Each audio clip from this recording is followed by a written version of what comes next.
ESRP nilangkob nga hisgotanan kinabuhi diha sa realidad sa gingharian sa Dios.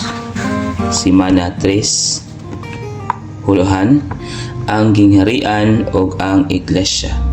Bayang duha ka mga mensahe, kita nato ang relasyon sa gingharian sa Dios nung kinabuhi. Nining mensahiya ug sa sunod nga mensahe makita nato ang relasyon sa gingharian ug sa iglesia. Sa uluhan makita nato nga dunay duha ka mga punto ang gingharian ug ang iglesia. Ubang mga Kristohanon magunahuna nga ang gingharian lahi sa iglesia ug nga lahi ni sila nga butang sapagkat tinuod kining duha nagpasabot sa usa ka butang. Ang iglesia karon mao ang gingharian. Ang husto ug tinuod nga buhi nga iglesia mao ang gingharian ug ang gingharian mao ang realidad sa iglesia. Kung walay gingharian, wala sabyoy iglesia. Ang atong kaluwasan, ang pag-anak nato pag-usab alang sa iglesia ug ang iglesia mao ang gingharian. Unsaon man nato ni pag pamatuod kini? Kita sa pagsaysay sa atong igsuon bot ni ining puntuha. Ikani siya sa pagtuon sa kinabuhi sa Henesis Kapitulo 35. Sa natukod ang iglesia, na-establisar ang gingharian. Pagtukod sa iglesia mao ang pag-establisar sa gingharian. Pagtud-an kini sa Mateo 16:18 ngadto sa 19. Bersikulo 18 niingon ang Ginoo, "Ning dakong bato tukuron ko ang akong iglesia." Sa bersikulo 19 niingon siya ni Pedro, "Atag ko nimo ang mga yawi sa gingharian sa mga langit." Sugot siya sa iglesia sa bersikulo 18. Bersikulo 19, iyang gipulihan ang iglesia og pulong gingharian. Nagpamatuod kini nga ang iglesia ug ang gingharian pulong nga pwedeng mabali-bali. Nagpasabot kini sila sa usa ka butang. Nagpasabot kini nga ang bersikuluha nga alang sa pagtukod sa iglesia kinahanglan ihatag ngadto ni Pedro ang yawi sa gingharian. Nagtuo ko nga dunay duha ka yawi si Pedro. Unsa man kini ug kanus-a man niya gigamit. Ang matag pultahan, ang matag gangaan, dunay espesyal nga kandado nga nagkinahanglan og espesyal nga mga yawi. Gamit ni Pedro ang unang yawi sa adlaw sa Pentecostes. Kapitulo 2. Bukas kining yawiha sa pultahan sa mga hintil, sa mga Hudiyo diay. Sa balay ni Cornelio, nagbukas kining yawiha sa mga hintil. Atag kining mga yawiha ngadto ni Pedro o gigamit kini ni Pedro alang sa pagbukas sa gingharian, usa sa mga Hudiyo, ang usa sa mga hintil aron matukod ang iglesia. Ang gingharian diin mosulod ang mga Hudiyo ug mga hintil mao ang iglesia. Ang Roma 14:17 nagpasabot nga ang iglesianong kinabuhi mao ang gingharian. Basahon sa Kristohanong kinabuhi ug iglesianong kinabuhi ang basahon sa Roma. Apa ang Kapitulo 12 naghisgot kining nagkiglabot kining basahona sa iglesianong Kristohanong kinabuhi. Sa Kapitulo 12 nagsugod kini paghisgot kalabot sa kinabuhi sa lawas. Magbasa ka gikan sa Kapitulo 12 paingon sa Kapitulo 14. Makita nimo nga ang Kapitulo 14 bahin sa praktikal nga kinabuhi sa lawas. Nga kining praktikal nga kinabuhi sa lawas bahin sa gingharian. Roma 14:17 naghisgot si Pablo sa gingharian sa Dios. Bersikulo wala siya maghisgot sa iglesia ni sa kinabuhi sa lawas. Siya nga ang gingharian sa Dios pagkamatarong ug kadait ug kalipay diha sa Espiritu Santo. Dili kini butang sa umalabot, naa kini karon. Ang kinabuhi sa lawas, ang iglesianong kinabuhi mao ang gingharian. Angkon ang uban nga magtutudlo sa Biblia sa pag-anhi ni Ginoong Hesus, ni anhi siya uban sa gingharian og nagpresentar niini ngadto sa mga Hudiyo. Sa dihang gisalikway kini sa mga Hudiyo, gidawat niya balik ang gingharian ug ang gingharian gipahunong. Sumala nining mga magtutudlo sa Biblia, ang panahon sa iglesia dili panahon sa gingharian kay ang gingharian gipahunong man. Sa dihang ni mubalik ang Ginoo, dalon sa niyang balik ang gingharian. Dili kini husto nga pagtuon o pagtudlo may natagbalik sa pagpamulong sa atong igsuon, kalabot sa putling pulong sa Dios, kalabot ining puntoha, gikan kini siya sa Brief Definition of the Kingdom of the Heavens, Kapitulo 1. Gipadayag sa Biblia nga ang gingharian sa Dios wala gyud gipahunong. Mateo 21:43, inaw niingon ang Ginoo, kuhaon ang gingharian sa Dios sa mga katawhan sa Hudiyo ug ihatag kini sa lain nga mga tao. Sa ato pa sa iglesia, nagpasabot kini nga wala gyud gipahunong ang gingharian sa Dios. Unya human sa pagkayab sa Ginoo ug sa wala pa human sa pagkabanhaw sa Ginoo ug sa wala pa siya mukayab, pabilin siya sa iyang mga tinun-an sa 40 ka mga adlaw.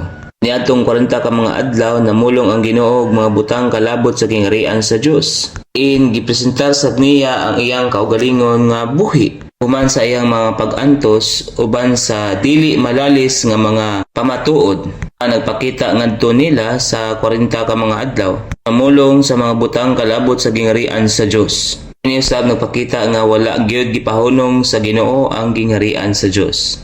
Ningon ang buhat 8:12, tuo sila ni Pilipi nga nagbantala sa ebanghelyo sa gingharian sa Dios. Sa nagsangyaw ang mga apostoles sa ebanghelyo, angyaw nila ang gingharian sa Dios. Wala gyud gipahunong ang gingharian sa Dios. Isangyaw sa mga apostoles ang gingharian sa Dios bisan man gani human sa pagkayab sa atong Ginoo sa adlaw sa mga Pentekostes.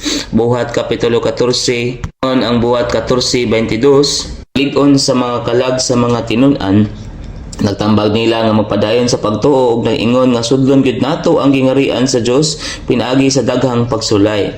Ubang mga magtutudlo sa Biblia nga nag-ingon nga ang gingharian sa Dios alang lang sa mga tawo nga mga Hudiyo, apan ningon nagdasig ang apostoles dinhi sa mga magtutuong mga Hintil nga magpadayon sa pagtuo aron makapakasulod sila sa gingharian sa Dios. Ang laing bersikulo ang Roma 14:17 nagpakita nato nga ang gingharian sa Dios wala gyud gipahunong. Kay ang gingharian sa Dios dili pagkaon ug pag-inom kundi dili pagkamatarong og kadait ug kalipay diha sa Espiritu Santo. Diha sa Espiritu Santo naa gihapoy gingharian sa Dios. Unya ang unod sab niining bersikulo nagkiglabot sa iglesianong kinabuhi kasamtangang panahon. Daghang mga bersikulo pa nga nagpakita kanato nga wala gyud gipahunong ang gingharian sa Dios. Ini mao ang 2 Timoteo 4:18. Nag-ingon, magpaygawas kanako ang Ginoo gikan sa tanang daotang buhat ug magluwas nako ngadto sa langitnon niyang gingharian. Maiyaunta ang himaya hangtod sa kaangturan. Amen. Duol sa katapusan sa pagnaw ni Pablo, ingog ulipon sa Ginoo, siya nga luwason siya sa Ginoo ngadto sa langitnong gingharian. Karon moadto ta sa talamtan, may 7 ka mga Roman numerals. Unang Roman numeral mao ang definisyon sa iglesia ug sa gingharian. Roman numeral 2 naghisgot sa relasyon sa gingharian ug sa iglesia. Palugwa sa iglesia ang presensya sa gingharian. Ang sunod nga mga punto, Roman numeral 3 ug 4 naghisgot sa magkinabuhi sa realidad sa gingharian. Roman numeral 3 nagsulti kanato nga ang sa mga magtutuo karon magkinabuhi sa gingharian diha sa iglesia. Kanato ang Roman numeral 4 nga niadtong nagkinabuhi sa realidad sa gingharian pus man sa pagbuot sa gingharian, mala pagdisiplina o pagbansay. Ang Roman numeral 5 ug 6 nga punto kalabot sa funksyon o kagamitan sa iglesia kalabot sa gingharian. Kita nato nga nagpadangat sa gingharian ang iglesia. Ako kining gisgutan sa Roman numeral 5. Ang Roman numeral 6 nagpakita kanato kung unsay atong responsibilidad karon. Og iglesia, ingog iglesia, magampo gyud ta aron mapadangat ang gingharian sa Dios. Ug ang katapusang punto ingog konklusyon namulong sa kung unsay atong iya karon arong nato sa gingharian. Kadtong kanunay nagbutang sa gingharian sa pauna ang gingharian sa Dios. Andog kini sa kabubuton sa Dios ug sa iyang kaaway. Ug maghimo kini natong mahpuslanong magbubuhat sa mga kamot sa Dios. Karon sa detalye sa talamdan. Sa Roman numeral 1 makita nato ang definisyon sa gingharian ug sa iglesia. Ngon ang Roman numeral 1, ang iglesia karon mao ang pagtubo ni Kristo sa kinabuhi. Apan ang walay katapusang gingharian sa Dios mao ang pagtubo ni Kristo sa pagdumala. Iglesia ug ang gingharian pulos pagtubo ni Kristo. Apan ang kalainan niini mao nga ang iglesia mao ang pagtubo ni Kristo sa kinabuhi, samtang ang gingharian mao ang pagtubo ni Kristo sa administrasyon, sa pagdumala. Ubos sa Roman 1 dunay duha ka mga punto nga labing nagsaysay niini nga mga puntoha. Ang nag-ingon sa kinabuhi nagtubo si Kristo aron mahimong iglesia, sa pagdumala nagtubo siya aron mahimong gingharian. Una, sa Juan Kapitulo 3, si Juan Bautista naghisgot kalabot sa tawa o pangasawon. Dayon ingon siya, magtubo gyud siya apan mukunhod ko. Magtubo siya nagpasabot ni Kristo ug mukunhod ko nagpasabot sa iyang kaugalingon. Nato dinhi nga ang iglesia ingog pangasawon mao ang pagtubo ni Kristo sa kinabuhi. Maingon nga pagtubo ni Adam si Eva sa Daniel Kapitulo 2 makita nato nga ang gingharian ingon nga pagtubo ni Kristo sa pagdumala. Nakita panan-awon si Daniel sa bato nga apsap nga walay kamot og nihampak kini sa dakong larawan o sa niini sagol puthaw og yuta. Nagdugmok niini ug ang bato nga naghampak sa larawan nahimong dakong bukid ug nipuno nilukop sa tibuok yuta. Ang dakong bukid dinhi nagpasabot sa walay katapusang gingharian sa Dios nga mupuno unya mulukop sa tibuok kalibutan hangtod sa kangturan. Ang pagtubo sa bato ngadto sa dakong bukid nagpasabot sa pagtubo ni Kristo sa administrasyon. Unya ang letter B nagsulti kanato nga si Kristo dili lang ang iglesia kundi ang gingharian sa Dios. Pulos pagtubo niya ang iglesia ug ang gingharian. Karon moadto ta sa Roman 2, nakisgot ang Roman 2 sa relasyon sa gingharian sa iglesia. Gipadayag una sa Biblia ang gingharian ug human niana ang iglesia. Ang pagkana ay gingharian ang nagpalugwa sa iglesia. Sa dihang ni gawas ang Ginoo aron magalagad, una ni nagsangyaw siya kalabot sa ebanghelyo sa gingharian. Unya sa Mateo Kapitulo 16 lang nga gisgutan ang iglesia niya. Unya makita nato nga ang Biblia una nagpresentar sa gingharian, unya human niana nagpresentar sa iglesia. Napakita kini nga ang presensya sa gingharian nagpalugwa sa iglesia. Dunay tulo ka mga punto dinhi nga labing nagsaysay niini. Una sa letter A, napakita kini nato kung giun sa pagpalugwa sa gingharian ang iglesia. Ang iglesia gipalugwa pinaagi sa kinabuhi sa Dios nga mao ang gingharian. Ang Dios tong kinabuhi mao ang gingharian ug nagpalugwa sa iglesia kining kinabuhi. Unya sa letter B, nakita nato nga ang gingharian ug ang iglesia usara. Ang gingharian mao'y realidad sa iglesia. Busa kun wala ang kinabuhi sa gingharian, dili tama ka kinabuhi sa iglesyahanong kinabuhi. Unya nagsulti ka natong letter C nga kun walay gingharian nga realidad sa iglesia, dili gyud matukod ang iglesia. Balik ta sa detalye sa matag punto. Ang A, ang kinabuhi sa Dios mao ang gingharian sa Dios. Ang Dios tong kinabuhi mao ang gingharian ug nagpalugwa sa iglesia kining kinabuhi. Kining puntuhan nagpakita kung giun sa pagpalugwa sa iglesia, gipalugwa ang iglesia pinaagi sa kinabuhi sa Dios. Unya kining kinabuhi mao ang kinabuhi sa gingharian. Dunay tulo ka mga punto dinhi nga labi pa gyud nagsulti niini sa detalye. Ang gingharian mao ang ginsakpang dapit sa sa kinabuhi aron makalihok, makabuot og makadumala ang kinabuhi ug sa ingon niana makahuman sa tuyo nini og kining ginsakpang dapit mao ang gingharian. Nagisgot kining puntoha kalabot sa ginsakpang dapit.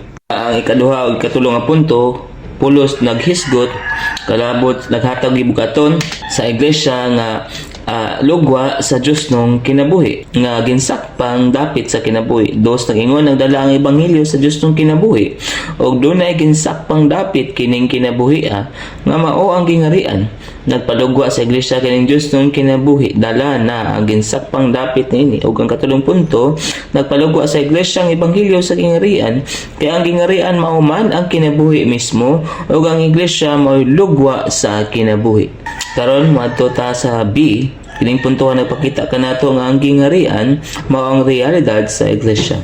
Busa, kung wala ang kinabuhi sa gingharian, dili ta makakinabuhi sa iglesiyanong kinabuhi. Dili ta makabulag sa iglesia, sa gingharian sa iglesia, ang kinabuhi sa gingharian mao ang iglesiyanong kinabuhi.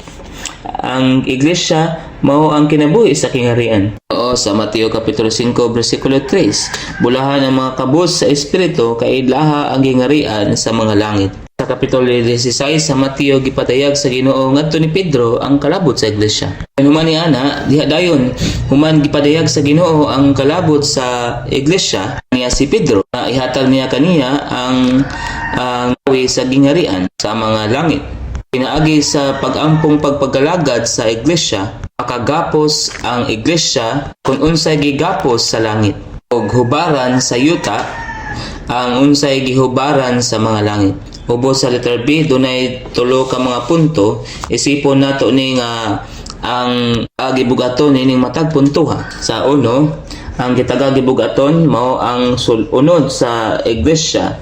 Ingon siya ang realidad sa gingharian sa mga langit, mao sulod sa iglesiyanong kinabuhi. Kung wala ang realidad sa gingharian, hawang ang iglesia. Dos, ang gitaga gibugaton mao ang pagkinabuhi, hiniusang pagkinabuhi.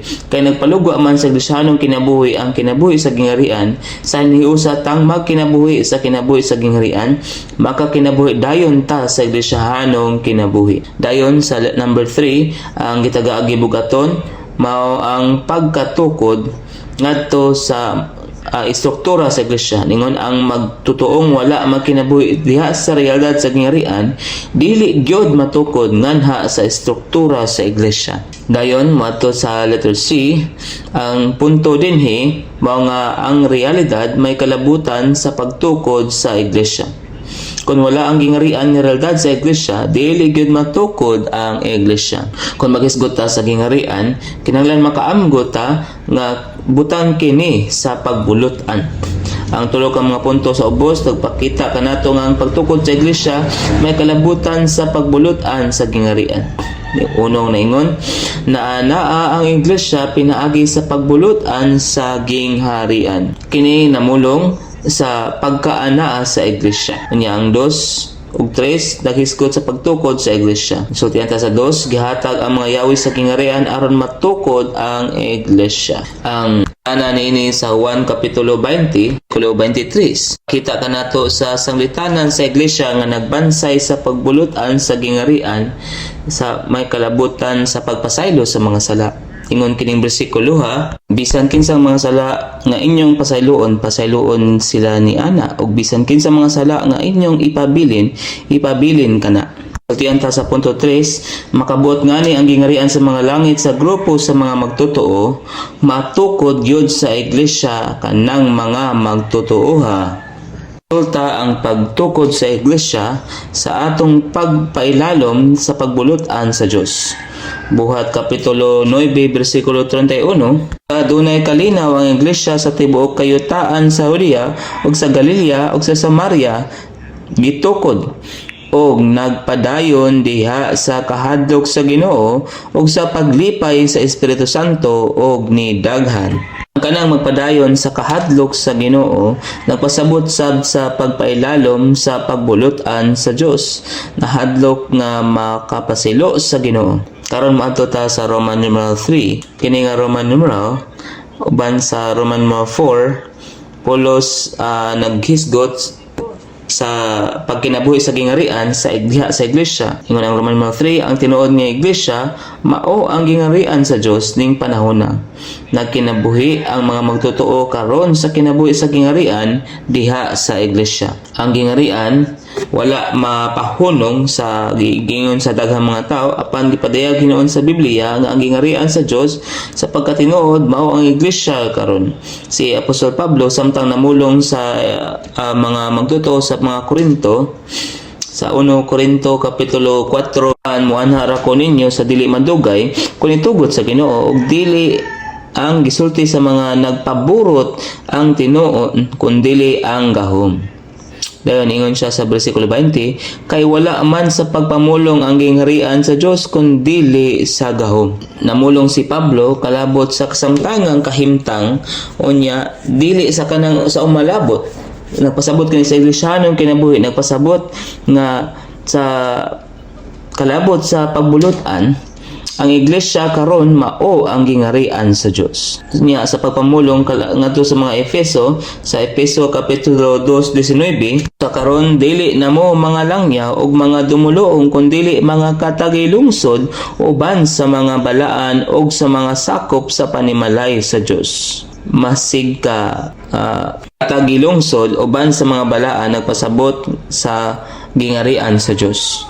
Tanang mga magtotoo, mga Hudiyo ug mga Hintil, pulos mga katagilungsod sa gingharian sa Dios.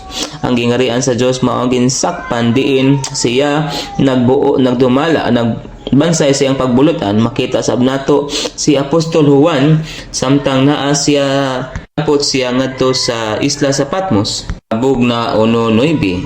Ako si Juan nga inyong igsuon, ug masig ka malambit sa kasakitan o gingharian ug sa pagkamay ng tuson diha ni Hesus dito sa isla nga ginganlag Patmos tungod sa pulong sa Dios ug sa pangimatuod ni Hesus. Ang gingharian naa na sa nagkinabuhi sab si Juan sa realidad sa gingharian. Masig ka umalambit siya sa gingharian. Ubo sa Roman 3, dunay duha ka mga punto. Ang unang punto, napadayag ka nato nga ang gingharian ug ang iglesia suod nga may kalambigitan sa usag-usa. Nagingon matag panahon nga maghisgot si Ginoong Hesus sa iglesia, naghisgot siya niini kalabot sa gingharian. Nagpakita kini unsa ka suod nga nalambigit ang gingharian ug ang iglesia. Unsa man nato ni pagpamatuod, dunay 5 ka mga punto. Din makita nato ang pamatuod sa kasulatan. Unang pamatuod na sa Roma 14:17. Nang punto kini punto nagsulti kanato na pamatuod ang Roma 14:17 nga gingharian sa Dios ang iglesia ning panahona. Ningon ang Roma 14:17 kay ang gingharian sa Dios dili pagkaon ug pag-inom kundi pagkamatarong, kadait ug kalipay sa Espiritu Santo. Unya ikaduhang pamatuod naa sa 1 Korinto 4:20. Pasabot ang gingharian sa Dios sa 1 Korinto 4:20 sa Iglesyanong kinabuhi. Nagpasabot nga base sa pagbulutan, gingharian sa Dios ang iglesia ning panahona. 1 Korinto 4:20 nagingon, kay wala man sa pagpamulong ang gingharian sa Dios kundi sa gahom. Unya sa bersikulo 17 naingon, tungod niini gisugo ko si Timoteo nga na ninyo nga akong hinigugma og matinumanong anak diha sa Ginoo nga magpahinumdom ninyo sa pamatasan ko diha ni Kristo sama gyud sa gipanudlo ko sa tanang dapit sa tanang iglesia. Katulong punto pamatuod naa sa Efeso 2:19 nagpasabot ang pamulong nga katagilungsod sa Efeso 2:19 sa gingharian sa Dios sa ginsakpan sa kabut-an niya. Kaupat nga pamatuod naa sa Kolosas 4:11. Kining bersikulo nagsulti kanato si Hesus nga ginganlag husto kinira sila sa mga sirkunsisyon ang mga masigka magbubuhat nako alang sa gingharian sa Dios, mga tao nga nahimong kalipay ko. Unsa may gibuhat ni Apostol Pablo ban siya mga magbubuhat sa buhat sa ebanghelyo alang sa pag-establisar sa iglesia maalang man sa gingharian sa Dios. Unya ikalimang punto o pamatuod naa sa bugna 1:6. Noon kining bersikulo og naghimo natong gingharian mga saserdote alang sa iyang Dios ug Amahan, maiyaon ta ang himaya ug ang gahom hangtod sa kangturan. Amen. Gipadayag sa pulong gingharian sa bugna 1:6 nga hain ngani ang iglesia naa sab ang gingharian sa Dios. Nagrepresentar sa gingharian ang iglesia. Dayon moadto sa ikaduha nga punto, kining punto naghisgot sa gingharian sa Dios ingon nga bahandi og perla ningon kini puntuha sa pili sa Ginoo naata sa gingharian ug sa iglesia sab sa bahandi ug sa perla sab. Karon maadto ta sa Roman numeral 4. Kini puntuha naasab sa pagkinabuhi sa gingharian sa iglesia. Unsa man ang mga pagpadayag nga nagkinabuhi ta nga sa kinabuhi sa gingharian sa iglesia. Sa iglesia nga gingharian nata sa pagbuot, pagdumala, pagdisiplina o pagbansay sa gingharian. Sa referensya nga mga bersikulo nga gipakita dinhi, kining mga bersikulo nagpakita kanato nga kung magkinabuhi ta sa dili balaan nga kinabuhi, dili mapugngan kinabuhi, nung kinabuhi sa iglesia karon dili ta makapamnunod sa gingharian sa Dios. Ubos sa Roman 4 dunay duha ka mga punto. Ang unang punto nagsulti kanato nga bisan gingharian sa Dios ang iglesia karon, tinuod lang ang tang mana sa gingharian kon magkinabuhi, magawi og manaa ang pagkatao nato sa espiritu dili sa natural nga tao. Nya sa ikaduhang punto nagsulti kanato nga magkinabuhi ta sa gingharian, kinabuhi sa gingharian diha sa iglesia. Unya pabilin tang mutubo og maugmad diha sa Dios tong kinabuhi hangtod mahamtong ta. Ingon nga mga kadtong nailalom sa pagpaambit sa Dios nung Trinidad, magkinabuhi kita sa kinabuhi sa gingharian diha sa iglesia nga nagtubo naugmad sa Dios nung kinabuhi hangtod nga mahamtong ta. Karon matutaanong tanawon ang Roman 5 ug 6 kini nga Roman numerals naa sa kagamitan sa iglesia nga maong pagpadangat sa gingharian. Ningon ang Roman 5 nagpadangat sa gingharian ang iglesia, gitudloan ta sa Ginoo nga magampo sa Mateo kapitulo 6 nga mudangat unta ang imong gingharian, matuman ang imong pagbuot, maingon sa mga langit, maingon man sa dinhi sa yuta. Unsaon man pag-anhi dinhi or pagpadangat sa gingharian sa Dios, matinuod kini pinaagi sa pagampo sa iglesia. Mao ni ang kagamitan og ang kaakuhan sab sa iglesia. Sunod nga Roman numeral makita nato ang labi pa gyud kalabot ini na naa ang iglesia sa tuyo sa pagpadangat sa gingharian. Kuhan sa iglesia mao ang pagampo aron mapadangat ang gingharian. Ang una, kinahanglan makaamgo ta nga tuyo kini sa Ginoo nga mapadangat ang gingharian. Munang giingnan ta niya nga magampo ta alang niini nya makita nato sab sa dihang niya pang Ginoo dinhi sa yuta nanghingilin siya mga demonyo aron mapadangat kini ang gingharian. Ningon ang Ginoo sa Mateo kapitulo 12:28. Kung nanghingilin ko sa mga demonyo pinaagi sa espiritu sa Dios, nanidangat ta ang gingharian sa Dios kaninyo. Ulihay makita nato sa katapusan sa gipadayag sa bugna nga kining kalibutan nga gingharian ni Satanas mahimo unyang gingharian sa Dios. Bugna kapitulo 11:15 nagingon, og nitrumpinta ang ikapitong manulunda og dihay makusog nga mga tingog sa langit nga ningon, nahimo nang gingharian sa atong Ginoo ug sa iyang Kristo ang gingharian sa kalibutan ug maghari siya hangtod sa kahangturan. Na kapitulo 12 bersikulo 10 nagingon, og nadungog ko ang makusog nga tingog sa langit nga nagingon, karon niabot na ang kaluwasan ug ang gahom ug ang gingharian sa atong Dios ug ang pagbulutan sa iyang Kristo, kay gitambog na ang magsusumbong sa atong mga igsuon nga nagsumbong batok kanila atubangan sa atong Dios adlaw o gabi. Muhunong tagkadiyot og maminaw sa atong pagpamulong sa atong igsuon kalabot sa tuyo sa Dios sa pagpadangat sa gingharian pinaagi sa iglesia. Gikuha kini gikan sa Crucial Truths in the Holy Scriptures, Volume 5, Kapitulo 48. Buot nga ipadangat sa Dios o sa Ginoo ang iyang gingharian pinaagi sa iglesia. Kung normal ang kahimtang sa iglesia mao ang realidad sa gingharian sa mga langit.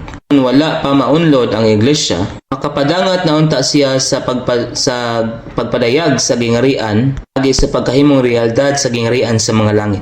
Ining panahon na. Naunlod ang iglesia og nahulog ang langit nun nga kahimtang.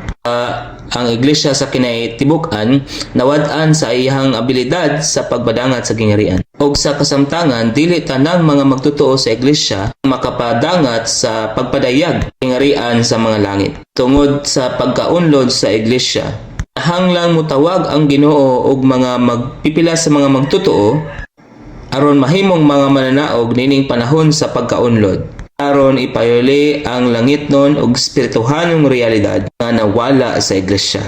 Aron tumanon ang kaakuan sa iglesia nga magkinabuhi sa realidad sa gingharian sa mga langit, aron magpadangat sa gingarian sa mga langit.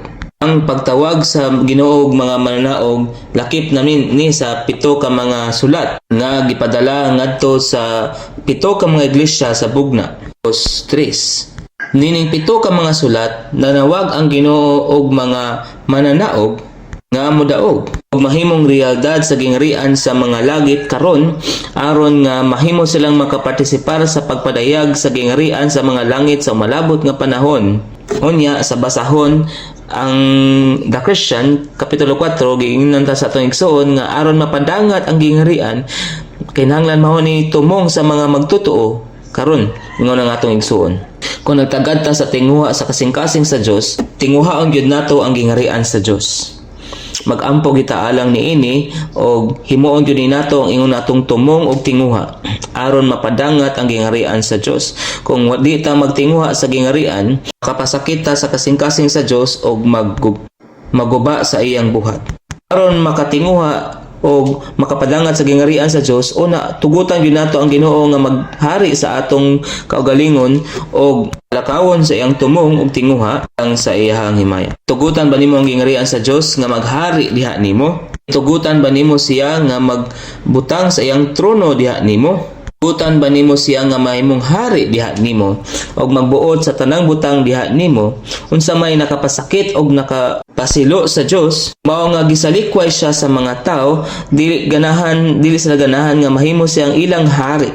Ang buhat ni Satanas mao ang paghimo sa mga tao nga musupak sa Dios nga gipiling hari si Ginoong Hesus. Karon dili siya buot nga maghari siya diha nila. Apan gitudlo na siyang daan sa Dios sa mga langit ingon nga Ginoo ug sa kapulihay mahimo din siyang hari sa universo kay kitaman ang mga unang bunga sa yuta. Tugutan gyud nato siya nga maghari nga ni kanato ug magbuot nga ni nato. Moingon gyud niya karon, ikaw ang akong hari o Ginoo. Masama gyud ta sa katawan sa Israel nga nagtinguha sa pagpadangat sa hari og makikita sa hari, nagtinguha sa gingarian sa Dios og nagtugot sa Dios nga mahimong atong hari. Niining bahina dili wa tay masulti og kita ditoy katapusan nga magpadangat sa hari. Anguna kita sa universo ug sa katawan sa Dios nga nagtugot sa Dios nga mahimong atong hari ug nagtinguha sa iyang gingarian. Kung nagtinguha ta sa gingarian sa Dios ug nagtugot niya nga mahimong atong hari, ang uban sad mahimong maimpluwensyahan nato nga magtinguha sab sa hari ug nagtugot niya nga mahimong atong hari. Bisan gani niadtong mga ni oppose ug mili sa Dios musabmitar niya. Kita gyud tatong mga Mephibosheth karon nga walay pagpahimulos og kalipay sa wala mao anhi ang hari. Dili mo balik ang hari, wa gitay kalipay sa atong kaugalingon, mo bayad gyud ta og bisan unsay bili aron mapadangat ang gingarian. Basta mo balik lang ang hari, mo sakripisyo sa atong tanan, maayon na kana. Kung mo balik na ang hari, matagbaw na siya og matagbaw na sab ang atong kasing-kasing. Mahimutang panimasla na ta sa tanang sayop nga mga binuhatan, makigpesta na ta uban niya og madawat na nato ang ganti. Nguhaon gyud nato kini, himuon kini nga atong tumong. Sa Roman numeral 5 dunay duha ka punto. Unang punto, nagpakita ka nato kung unsay tuyo sa pagkanaa sa iglesia. Ang iglesia na anaa sa tuyo nga sa pagpadangat sa gingarian. Ug ang ikaduhang punto, nagpadayag ka nato nga bahin sa pagbuot sa iglesia sa pagpadangat sa gingarian mao ang pagbatok sa kaaway. Tawon nato ang detalye sa letter A. O sa letter A, ang tuyo sa pagpadangat sa gingarian dunay tulo ka mga punto. Kini nga tulo ka mga punto pulos na mulong sa kaakuhan sa iglesia karon. Uno, nag-ingon ang kaakuhan sa iglesia pagpatunhay man sa kadaugan ni Kristo o pagpadangat sa gingarian sa Dios. Niyang dos, nag-ingon ang buhat sa iglesia dinhi sa yuta pagpadangat man sa gingarian sa Dios. At tanang buhat sa iglesia gidumalahan sa prinsipyo sa gingarian sa Dios. O yung katapusang punto sa 3, kaakuhan sa iglesia ang pagpadala sa pagbuot sa langit dinhi sa yuta ug sa pagtuman niini dinhi sa yuta. Karon tan-aw nato ang ikaduha nga punto, letter B. Kining punto ha, ang iglesia nga naa sa pagbuot sa langit tungod sa pagpasakop niya sa langit ng pagbuot, nagbatok man sa kaaway sa Dios. Dunay kaaway ang Dios. Ug ang iyang kaaway dunay kaugalingon niyang gingarian nga ang gingarian sa kangitngit aron mapadangat ang gingarian sa Dios. Dunay may pagsukol nga gikan sa gingarian ni Satanas. Mateo 16:18 niingon ang Ginoo ni Pedro nga sultihan ko sab ikaw Pedro nga ikaw Pedro, o ibabaw ninda akong bato, tukuron ko ang akong iglesia o hanggang haan sa Hades, dili makadaog niini. Ang gingahan sa Hades, nagpasabot sa gingarian ni Satanas. Ang gingarian ni Satanas, dili makadaog batok sa natukod nga iglesia. Busa karon ang iglesia gikinahanglang mapagamhan diha sa Ginoo ug sa gahom sa ihang kusog aron loob sa tibuok hinagiban sa Dios aron mahimo siyang makabarog batok sa mga sayaw kay nga atong pag-away dili man batok sa dugo ug unod kundi sa mga pagbulutan sa mga pagbuot ug sa pagbulutan sa kalibutan sa espirituhanong mga kusog sa daotan sa kahanginan sa mga langit. Ubos sa letter B, dunay duha ka mga punto. Ang unang punto, namulong kalabot sa panginahanglan sa espirituhanong pagpakiggubat, pakig-away. Unya ang dos, sa pagpadayon sa pakig-away nga gikaaway ni Kristo dinhi sa yuta. Ningon ang uno, aron maestablisar ang gingarian sa mga langit. Kinahanglan ang espirituhanong pakig-away. Unya ang dos, nagingon ang kaakuan sa iglesia pagpadayon man sa away nga giaway ni Kristo dinhi sa yuta.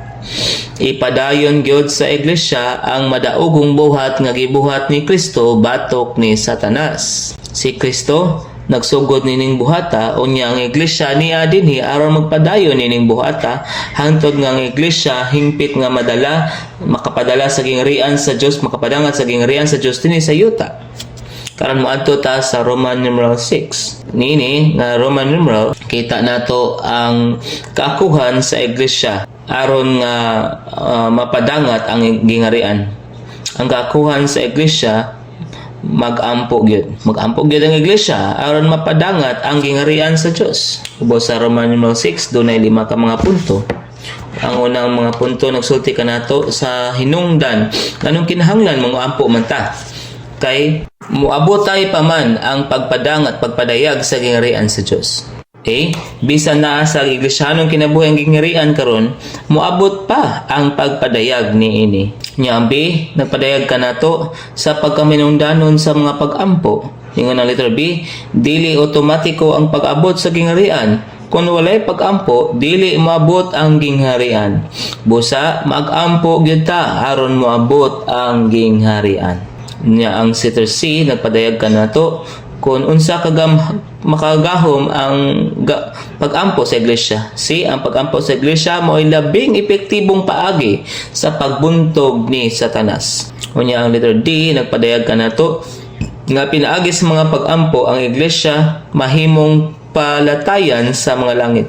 Ang iglesia gyud gulan sa langit nga muhatag og higayon nga mapadayag dinhi sa yuta ang langit nung pagbulutan. Unya ang katapusang punto sa letter E, pakita nga ang pag-ampo sa iglesia mao ang hiusang paghago sa Dios. Kaingon ang tinuod nga pag-ampo hiniusang paghago uban sa Dios aron magpadangat ang iyang gingarian dinhi sa yuta ug matuman na iyang pagbuot dinhi sa yuta. Busa espirituhanong pakig-away ang pag-ampo. Nagpainumdum ni nako sa panahon diin si Josue nakig-away sa mga Amerikanhon sa walog. Si Moises naa siya sa bukid nag-ampo. Sa dihang si Moises iisa niya yung kamot, makadaog ang mga Israelinhon, apan kung ibutang niya yung kamot, makadaog ang mga Malikanhon, apan sa kapulihay, bugat na kayo hawoy na ang kamot ni Moises, busag ibutangan nila og bato ang iyang mga kamot, og naglingkod siya ni Ana, og si Aaron, og si Ur, nagsuporta siya ang mga kamot, Sa ang usa sa pikas, ang usa sa laing pikas. Busa ang iyang mga kamot na giisa hangtod sa pagkasalop sa adlaw og napildi ni Josue ang mga malikanhon uban sa mga tao sa sulab siyang espada. Nagpakita nato ning hulagwaya nga naghulagway si Josue sa espiritu nga nakig-away sa unod nga ni kanato. Samtang si Moises naghulagway sa nagampo nga Kristo sa mga langit nga nagampo alang kanato og si Moises nagampo doon ay panginahanglan sa pagsuporta sa iyang mga kamot ni Aaron og ni Ur.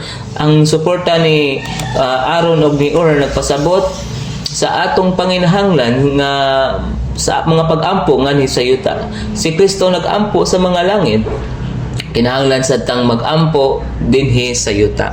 Kini ang atong hiniusang paghago sa Dios aron mapadangat ang iyang gingarian dinhi sa yuta. Maminaw ta sa atong sa pag-ambitay sa atong igsuon sa Life Study of Exodus message 47. Aron makiglabot sa unod, batukan ng unod, ta magkinahanglan sa mga pagpangamuyo ni Kristo ngadto sa mga langit. Apan kita sa atong kagalingan kinahanglan sabtang mag-ampo. Ang pag-ampo ni Moises ngadto sa babaw sa bukid naghulagway sa pag-ampo ni Kristo ngadto sa mga langit. Apan sa kamaturan nga nagkinahanglan si Moises ni Aaron ug ni Ur, isa ang iyang mga kamot nagpasabot sa atong panginahanglan nga mag-ampo. Ang nag-ampo si Kristo sa mga langit, ampo sa gyuta dinhi sa yuta. Mag-ampo ta mausa ta ni Moises sa babaw sa bukid. Apan kung patyo nato ang unod, mausa ta ni Josue ngadto sa mga walog. Isag wala magkinahanglan ang nangamuyong Kristo og mga kamot. Kinahanglan ang atong mga pag-ampo ang mga kamot sa pagpaisa. Atong mga pag-ampo mausa gyud ta ni Kristo sa mga langit. Kinahanglan mausa ta ni Kristo ug mausa niya sa mga langit.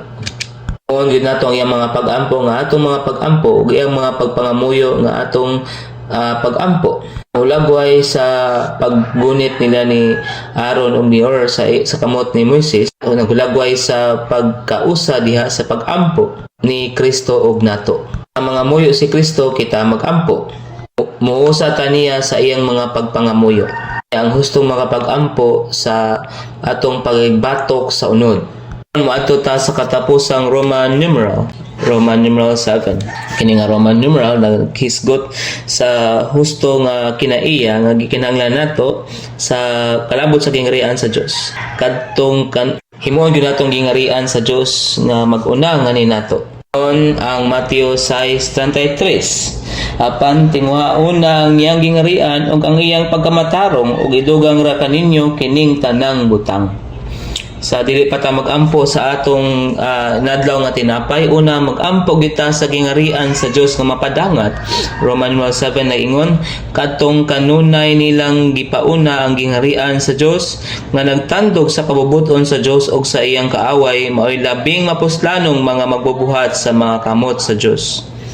Kini nga mga puntuha nga gikuha sa usa sa mga mensahe ni Brother Watchman Nee, gikuha kini sa Collected Works of Watchman Nee, Volume 8, The Present Testimony, Part 1, Kapitulo 3. Maminaw ta sa usa ka bahin niya ng mensahiya. Mga igsuon, dili gyud ta katong mga tawo nga na mga hulog nining panahona. Dunay usa lang ka ebanghelyo karon nga akdo nining panahona. Wala tamingon nga dili ta kinahanglan mo sangya o bisan unsa. Wala ta nga kinahanglan magtagad gyud tag espesyal nga atensyon alang niini. Moapas gyud ta sa kun unsay gitudlo sa Ginoo niining panahona. Tuyo sa Ginoo ning panahona mao ang pagtambog ni Satanas, ang pagdaog sa iyang anak. Kung dili ta mausa sa Dios niining bahina ug wala magtagad sa kun unsay gitagad sa Ginoo, dili ta makatuman sa walay katapusang tuyo sa Dios. Bisan unsa pa kadaghan ang buhat nga atong gihimo, mahimutang layo sa kung unsay gitingwa sa Dios. Unsay gikanahanglan nato karon sa mga Kristohanon karon nga mao nga mutakdo. Kinahanglan ang Dios karon nga makabaton og mga katawhan nga musimpatiya sa niya nga mo makigulig uban niya nga magtapos niining panahona magpadangat sa gingarian sa Dios. Una-una ang mga Kristohanon nga ang kinahabogan nga kaakuhan nato karon mao ang pagluwas og mga kalag nga mao ang mahimayaong buhat. Wala tay tinguha sa pagkamay niini, luwas lang sila og mga kalag alang sa pagluwas sa mga kalag. Kanila matuman ang kinahabogang tumong sa Dios. Kinahanglan makaamgo sila nga sila ay mas dako nga kaakuhan dinhi sa kalibutan kaysa pagluwas og mga kalag. Mao ang pagdala nining panahon na sa pagtapos o sa pagpadangat sa gingarian sa Dios. Kinadak ang kaakuhan nila naa sa pagtuob sa kaaway, ban sa tanang gahom sa kangitngitan. Makita ginta nila kini nga mo ni ang katapusang tumong nila. Ang pag-ampo dili alang lang sa pag-ampo, pahamtang kini sa mawad-an si Satanas. Ang pagluwas sa mga kalag dili lang alang sa pagluwas sa mga kalag, pagpahamtang hinuon kini sa pagpawad-an ni Satanas. Bisan unsay gibuhat nato, pagbuhat man alang sa pagpahamtang sa pagkawad-an ni Satanas. Wala nato gitamay ang pagluwas sa mga kalag. Hindi gid nato iwala ang atong pagtan-aw sa gingarian sa pagluwas sa mga kalag. Atong kanunay gipauna ang gingarian sa Dios na nagtandog sa kabubuton sa Dios ug sa iyang kaaway, mao'y labing mapuslanong mga magbubuhat sa mga kamot sa Dios. Amen. Kining mga pulong nga unta matok sa atong mga kasing-kasing, mahimo gyud unta tang tanang mga galamiton nga mga bubuhat sa mga kamot sa Dios.